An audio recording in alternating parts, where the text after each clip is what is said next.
Welcome back ख़वातीन और हज़रात। और आपने ओवर द वीकेंड भी देखा होगा, और जैसे जैसे बिजली के बिल हर महीने आ रहे हैं वैसे वैसे हमारी परेशानियों में इजाफा होता चला जा रहा है। बिजली के बिलों के हवाले से पहले भी आवाज़ उठाई जा चुकी है कि इलेक्ट्रिक के रिप्रेजेंटेशन को भी हम अपने स्टूडियो में भी बुलाते रहे हैं, वैसे भी उनसे बात होती रही है, लेकिन अब पानी सर से गुजर चुका है क्योंकि अब एक आम बंदे की इस्तात से ये चीज़ बाहर निकल गई है। लोग अपने बच्चों की बालियाँ बेच रहे हैं, लोग अपना जेवर जो कुछ भी उनके पास है वो बेच बेच के बिजली के बिल भर रहे हैं।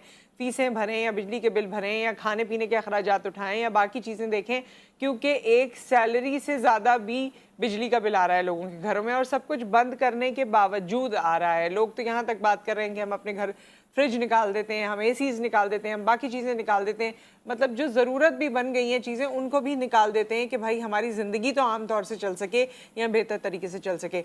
इसी तमाम मामलात में ये जिस तरह आप फुटेजेस देख रहे हैं, हमारी जो ताजिर बरादरी है जाहिर है वो और जिस तरह कराची को इकोनॉमिक हब कहा जाता है, हमारी ताजिर बरादरी भी बहुत परेशान है। और इस परेशानी के पेश नज़र उन्होंने बहुत सी बातें कही हैं जो हम उन्हीं की ज़बानी सुनते हैं और उन्हीं के तहफ़्फ़ुज़ात को उन्हीं की ज़बानी आप तक पहुँचाते हैं। आप भी शामिल गुफ्तगू हो सकते हैं, हमें कॉल कर सकते हैं।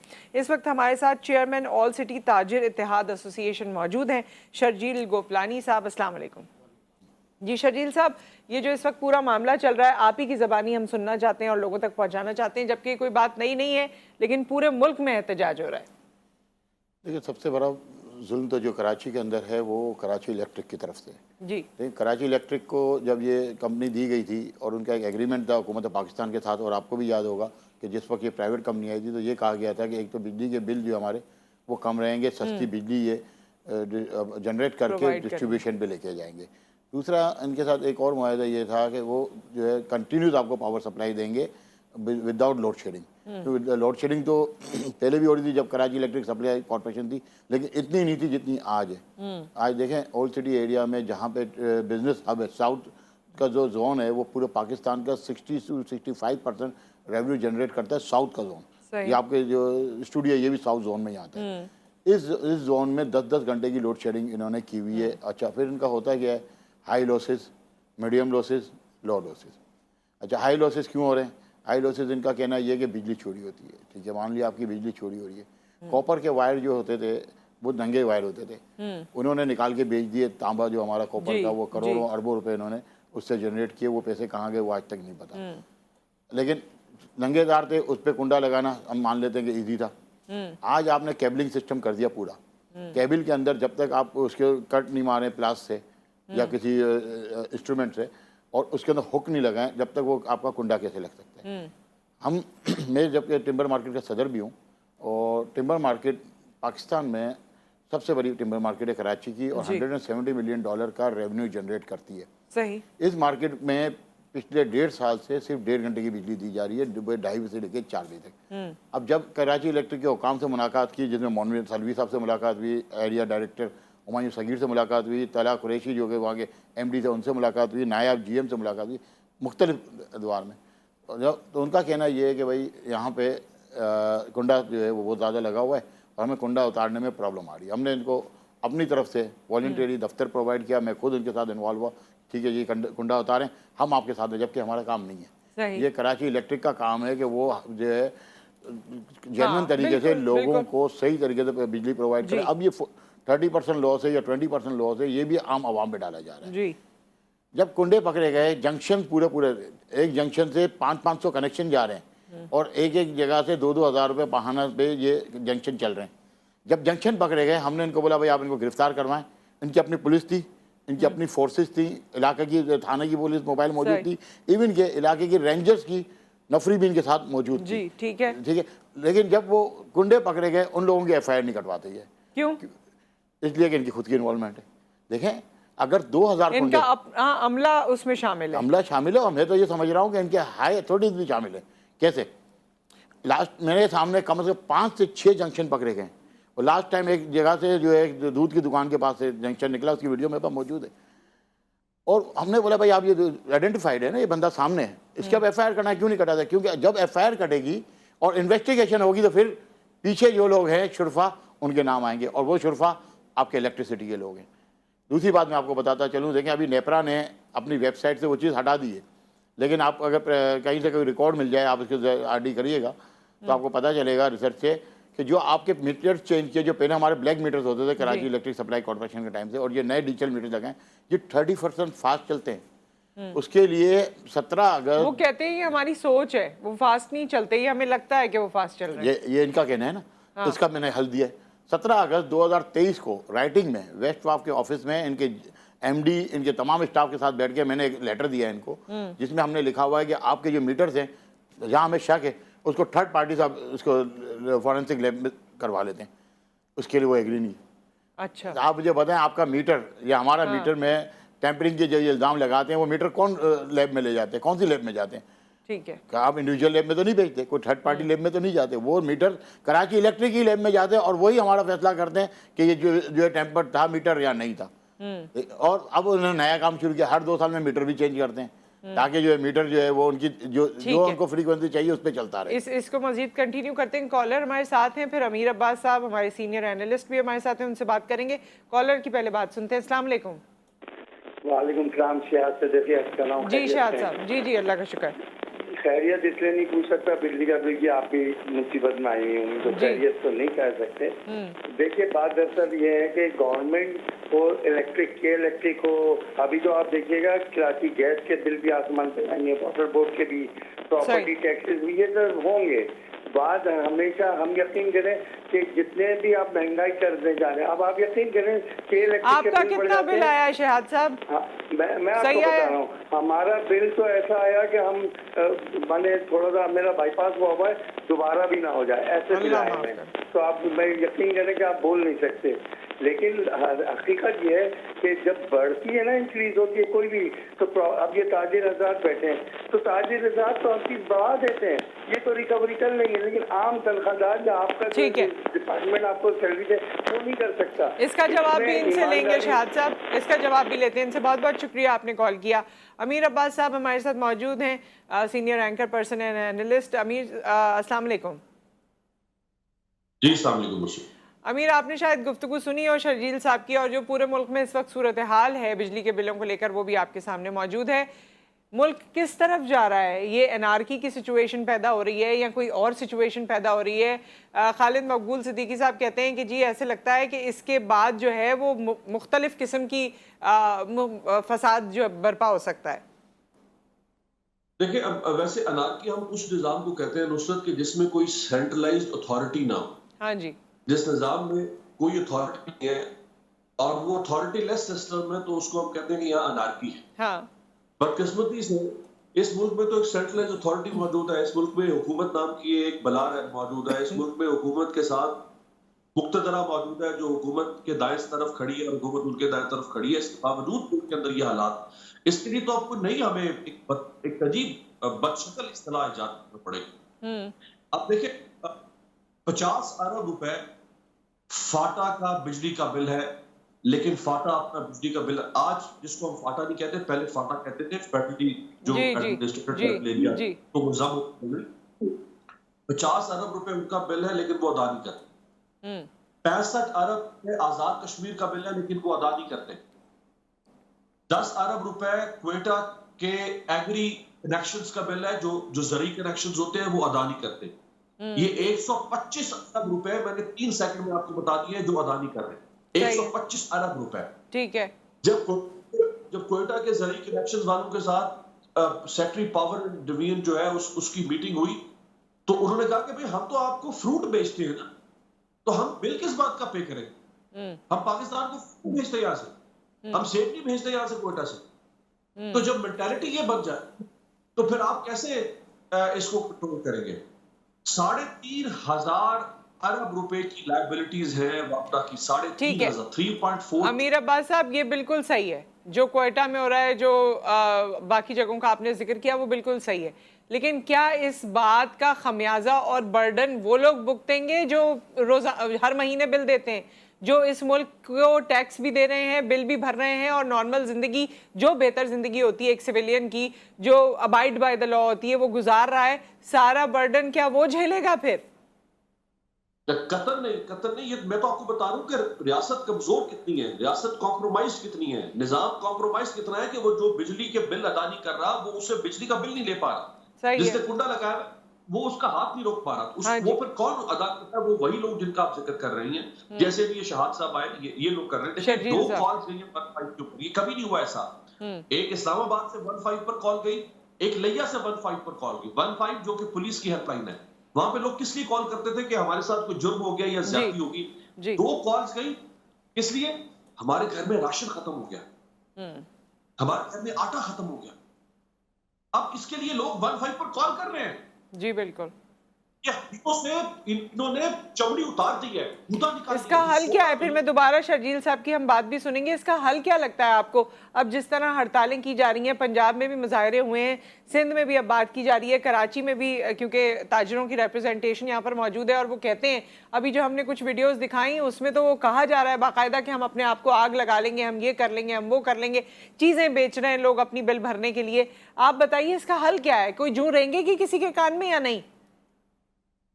देखिए, ये बिजली का मसला तो एक मसला हमारी जिंदगी का बन चुका हुआ है ना। महंगी बिजली, मईशत, महंगाई, आपकी जो आटा, आपने 12 लोग मार दिए के आटे की लाइन में खड़े करके। जी।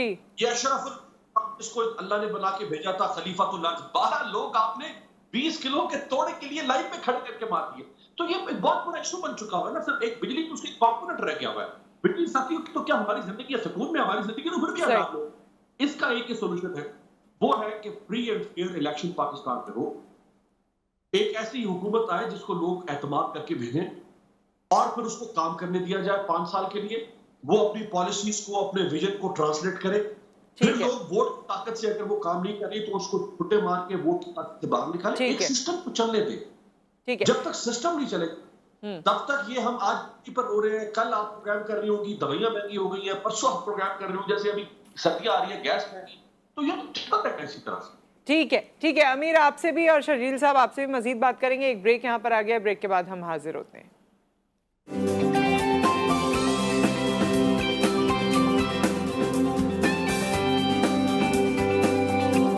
Welcome back. और मुहिब मिर्ज़ा जो कि एक्टर हैं, उन्होंने लिखा अपनी पोस्ट पे कि शुक्र है हम चांद पे नहीं गए, वरना रॉकेट के फ्यूल एडजस्टमेंट चार्जेस भी बिल में लग के आते। और यही हमारा अलमिया है, यही हमारी परेशानी है जिसमें हम बात कर रहे हैं, बिजली के बिलों की हम बात कर रहे हैं। अमीर अब्बास साहब भी हमारे साथ मौजूद हैं, हमारे सीनियर एनालिस्ट, और शर्जील साहब हमारे साथ मौजूद हैं जो ताजिर इत्तेहाद की नुमाइंदगी यहाँ पर कर रहे हैं। आप कुछ और बातें भी हमें बता रहे थे, और जो आप लोगों का आगे लाया अमल है उसके बारे में भी बताइए, जो इस वक्त के मजीद कंसर्न्स हैं उसके बारे में। अमीर अब्बास भाई की बात को थोड़ा आगे लेके चलता हूँ। अमीर अब्बास साहब ने जो बात की कि कश्मीर से या फाटा से या आपके कोयटा से जो ड्यूज़ हैं, कराची इलेक्ट्रिक के ऊपर कितने ड्यूज़ हैं आप ये देखें। 600 अरब रुपए का जो अमाउंट है वो सिर्फ आपका नेशनल ग्रिड का है, जो वो पेमेंट नहीं कर रहा अभी तक। 160 या 65 अरब रुपए का जो अमाउंट है वो सुई गैस का है, जो उनकी तरफ ड्यूज़ है। 50 अरब रुपए तो गवर्नमेंट आवाम के हैं, जो सुप्रीम कोर्ट ने फ्यूल एडजस्टमेंट की मद में जो उन्होंने वापस करने वो नहीं दे तक। ये तो वो सफ़ेद हाथी हमने पाल लिया है जिसने हमारे लिए जो है बेड़ा गर्क कर दिया पूरे मुल्क की मैशत का, और खसूसी तौर पर कराची का। मुल्क की मैशत का मैं इसलिए कहूँगा कि 60-70% जो रेवेन्यू जनरेट होता है वो कराची से होता है। अगर कराची की मैशत रुकती है, कराची की इंडस्ट्री रुकती है, कराची की तिजारत रुकती है, तो आपका सारा बोझ जो है वो पूरे मुल्क के ऊपर आ रहा है। कराची के ऊपर तो ये फैसला ये किया गया था कि ये जो पावर जनरेशन करेंगे ये अपनी पावर जनरेशन करेंगे। एक तो उन्होंने अपनी पावर जनरेशन नहीं की, फिर जो वो पावर जनरेशन कर रहे हैं, जो फ्यूल एडजस्टमेंट चार्जेस दे रहे हैं। आप मुझे एक चीज़ बताएं, मैं आवाम से भी ये बात करना चाहूँगा कि देखिए, एक जहन में रखें कि एक चीज़ मैं आपको बेच रहा हूँ, उस पर फ्यूल एडजस्टमेंट चार्जेस मैं अलग से क्यों लूँगा? मेरा काम है इसको मैं बिजली प्रोड्यूस करके आवाम को बेचूँ और उसको कम से कम नक में बेचूँ। मैं तो प्राइवेट कंपनी हूँ ना। और जब सिंगापुर जैसे शहर को, बल्कि मुल्क है सिंगापुर पूरा, उस मुल्क में सिंगापुर को 12 जो है बिजली कंपनियाँ देख रही हैं। 60 किलोमीटर का टोटल सिटी है, और आपका कराची जो है 150 किलोमीटर से बड़ा सिटी है। कम से कम 20 से 22 जो है आपकी पावर सप्लाई कंपनीज और पावर जनरेशन कंपनीज अलग अलग होनी चाहिए थी। तो आज आपको इसका बेनिफिट आवाम को मिलता है। और ये हम चंद सालों से ये बात कर रहे हैं। हमने पहला एहतजाज कराची इलेक्ट्रिक के खिलाफ वो किया था 2011 में ऊँट गाड़ियों के ऊपर, जिस वक्त इन्होंने बहुत से लोगों को बेरोजगार किया था कि हम अपना लोड कम करना चाह रहे हैं। लेकिन आप देख लें कि आज 2011 से लेकर 2023 में हमारे सामने की बात है कि 12 सालों में ये कम करने की जगह आगे चले गए। दूसरी बात मैं आपको बताऊं टेक्नोलॉजी की, इलेक्ट्रॉनिक आप देखें हमारे घरों में जो आज से 1980 में जो टीवी 20,000 रुपये का आता था और 1980 में डॉलर शायद मेरे ख्याल 30-35 रुपये का होगा। आज आपके घर में जो आप टीवी ले रहे हैं एलईडी, उसको अगर आप कंपेयर करें तो आज प्राइस तो उससे कम है और टेक्नोलॉजी ज़्यादा है। तो हम इलेक्ट्रिसिटी जनरेशन में हम आगे क्यों नहीं लेके गए ये आगे क्यों नहीं ले? आपका लाया अमल क्या है अब आगे? हमारा लाया अमल बिल्कुल क्लियर है। देखें सबसे पहले तो हम रोड ब्लॉक करने पे जा रहे हैं। हम गाड़ियां रोडों में खड़ी करके कब? हम ये इंशाल्लाह कल शाम को 6 बजे प्रेस मीडिया को हम बता देंगे हमारा जो आगे का लाया अमल, जिसमें हम 3 चीज़ें पर हम गौर कर रहे हैं। एक तो गाड़ियाँ रोड पे खड़ी करके हम शारा फैसल ब्लॉक करके घर चले जाएं। नंबर 2 हम धरना दें किसी मेन शारा के ऊपर या मेन पॉइंट पे, जैसे गवर्नर हाउस है, स्टेट बैंक है, उस पर हमारी मुशावरत जारी है कल। और साथ साथ हम पूरे कराची नहीं पूरे पाकिस्तान को बंद करने की कॉल की तरफ जाएँ। और मुख्तलिफ तंजीमों की तरफ से कॉल्स आ चुकी हैं। किसी ने 29 तारीख, आज 29 को हैदराबाद बंद है, 30 को आपका नवाब शाह वगैरह सारा बंद है, आपका सराउंडिंग की सारी सबब बंद है। इस तरीके से 31 को अल पाकिस्तान अंजुमन ताजरान ने कॉल दी है, 2 तारीख को जमात इस्लामी की कॉल आई है। हम भी कल इंशाल्लाह अपनी कॉल दे रहे हैं और हमारी कॉल अलग से होगी, ये मैं आपको बता दूं। 2 तारीख वाले 2 तारीख को हड़ताल करें, 31 वाले 31 को हड़ताल करें, हमारी हड़ताल अलग होगी। अब ये अगर हड़ताल का सिलसिला शुरू हो गया तो हो सकता है कि ये लिंगर ऑन हो जाए और आगे मामला गवर्नमेंट के अपने हाथ में हैं। अगर गवर्नमेंट चाहे अपनी रिट कायम करना तो कायम कर सकती है। दूसरी बात मैं महंगाई की भी बात करता चलूँ। वज़ीर आज़म पाकिस्तान इस वक्त जिसने हमसे मुलाकात की है 23 अगस्त को, हमने 23 अगस्त को उनको बता दिया कि आपकी शुगर की क्रशिंग कॉस्ट 80 रुपये से ऊपर नहीं है। 300 रुपये मन का करना है, आपको सब कुछ करना है। 80 रुपये से ऊपर आपकी रिटेल प्राइस नहीं होनी चाहिए। 170 रुपये इसको गवर्नमेंट का काम है कंट्रोल करना। कार्टेल तोड़ना गवर्नमेंट का काम है, ज़ख़ीरा अंदाज़ों को पकड़ना गवर्नमेंट का काम है। इसी तरीके से जो आपकी गंदम का ज़ख़ीरा अंदाज़ी हो रही है, हमें पता है किन किन गुदामों में ज़ख़ीरा किया गया है। हुकूमत हमसे रब्ता करे, उन गुदामों से गंदम निकाल के आवाम को जो है कम नरखों में फराम कर सकती है। हुकूमत ये अपना रेट कायम करे। चावल 200 रुपये से ऊपर नहीं होना चाहिए। आज 400 रुपये का आपका चावल बिक रहा है मार्केट में, इसके ऊपर भी गवर्नमेंट काम कर सकती है। हम हर तरीके से गवर्नमेंट के साथ ताउन करने तैयार है। गवर्नमेंट अपनी रेट कायम करना चाहे तो घंटों के अंदर कायम कर सकती है। सही जी। अमीर अब्बास साहब क्या कहना चाहेंगे? देखिए शहीद साहब कराची KESE की बात कर रहे हैं, तो KESE को फेडरल गवर्नमेंट सब्सिडी जी फेडरल गवर्नमेंट KESE को सब्सिडी देती है। और ये आपके लिए कराची वालों के लिए बड़ी दिलचस्प बात होगी कि कराची में सोराब गोट में रहने वाला, जो पत्थर कूटने वाला, को ठेला लगाने वाला वो, और कराची डिफेंस में या कराची कैंट में रहने वाला शख्स, दोनों को बराबर सब्सिडी दी जा रही है। यानी अगर आपकी माहाना इनकम 50 लाख रुपए है, आप भी उतनी ही सब्सिडी एंजॉय कर रहे हैं जितना वो कर रहा है जिसकी माहाना इनकम 20,000 रुपए। सही। तो इतना बदतरीन डिस्पैरिटी पर मबनी निजाम है जिसको बहरहाल कोई एड्रेस नहीं कर रहा। और KESE को सब्सिडी भी दी जा रही है, इसके ऊपर भी फैसला होना चाहिए। लेकिन कल परसों फैसला होना था प्राइम मिनिस्टर की कैबिनेट मीटिंग में, लेकिन फैसला नहीं हो सका। अभी देखिए पिछले 1.5 साल के अंदर, यानी PDM की हुकूमत और अब ये 2 हफ्ते, पिछले 1.5 साल में बिजली की कीमतों में 50 से 80% इजाफा होगा। जी बिल्कुल। इतने इजाफा किया। आज वो 2 हफ्ते पहले जब इक़्तिदार से बाहर आए, वो बिजली के खिलाफ एहतजाज में शामिल हो गए पीपल्स पार्टी और नून लीग वाले। भाई आपने सारा जुल्म वादी का बिल्कुल क्यों कर? अब पीपल्स पार्टी के कारकुनों से कहा कि आप भी एहतजाज में शामिल हो गए। एहतजाज तो आपके खिलाफ होना चाहिए जी, आप किसके खिलाफ एहतजाज कर रहे हैं? खुर्शीद शाह कह रहे हैं कि 15 रुपए फी यूनिट बिजली कम हो सकती है। तो भाई 16 महीने की आपकी हुकूमत थी, अब 5 रुपए कम कर देते हैं। सही बात है, बिल्कुल सही। आप इनको 15 रुपए का मशवरा दे रहे हैं, आप 5 रुपए कम कर देते हैं। आपने 50 से 60% बढ़ाई। ख्वाजा आसिफ कह रहे हैं कि ये जो 200 यूनिट का लाइफ लाइन सब्सिडी जो स्लैब है, इसको बढ़ा के 300 यूनिट करें, 300 यूनिट मुफ्त बिजली दे। और भाई 16 महीने आपकी हुकूमत थी, आपने तो 3 यूनिट बिजली मुफ्त दी, अब आप इनको 300 यूनिट कह रहे हैं। तो ये देखिए ना मुनाफिकत, क्योंकि इनको पता है कि हम सब बेवकूफ लोग हैं, कौम ऊपर उल्लू का पट्टा लिख देंगे, जाहिल बेवकूफ लोग हैं, सादा लोग हैं, ये जिस तरह के मंजर बेचेंगे इनको, और अगले इलेक्शन में फिर बड़े हमदर्द बन के, हालांकि सबसे बड़ा घाव लगाने वाली ये लोग हैं। शहबाज साहब की कन्फेशन स्टेटमेंट आपसे मेरी प्राइम मिनिस्टर पहले कन्फेशन स्टेटमेंट है, पिछले 40-50 साल में हमने महंगे के मंसूबे लगाए पाकिस्तान में। ये उनके अल्फाज है कोट एंड कोट कि हमने क्यों नहीं हाइडल के मंसूबे लगाए। तो भाई ये किसने सवाल किया? ये सवाल किसने तो मना कौन किया आपसे था? करेगा? एग्जैक्टली मैं आपको बिल्कुल इंटरप्ट नहीं करना चाहती थी अमीर, लेकिन हमारा सेगमेंट यहाँ क्लोज हो रहा है। बिल्कुल सारी बातें आपकी सही हैं कि मना किसने किया था। इतनी बातें और इतने मशवरे जो देते हैं वो जब प्रैक्टिकली काम करते हैं उनको मना कौन करता है ये करने से। Thank you so much. मुझे बताया जा रहा है कि इतना टाइम है कि आपकी बात मुकम्मल हो जाए, तो मुकम्मल कर लीजिए आप अपनी बात। तो बात ये कि ये आप ही तो वो अत्तार हैं जिस अत्तार ने इस मुल्क को तो गलत दवाई दे देकर और गलत मशवरे दे देकर इस मुल्क को एक जो है वो बीमारी के बिस्तर पे पलटा दिया। अब आप कह रहे हैं कि ये नहीं होना चाहिए था। सही। आपको जो मंसूबे लगे, कैपेसिटी बिल्डिंग, इतना बड़ा लोड है हमारा बिजली का, जो कि आपने बिजली पे प्रोग्राम करी। कैपेसिटी बिल्डिंग ये कि आपके प्रोजेक्ट्स लगे हुए, ठीक है, वो प्रोजेक्ट्स जो बिजली हैं, अगर आप वो खरीदते नहीं है तो आपको उसकी कीमत अदा करना पड़ती है। सही। सो विद दैट बहुत बहुत शुक्रिया अमीर अब्बास, आपका शर्जील साहब बहुत बहुत शुक्रिया तशरीफ आवरी का। यहाँ पर एक ब्रेक आ गया, ब्रेक के बाद हम हाजिर होते हैं।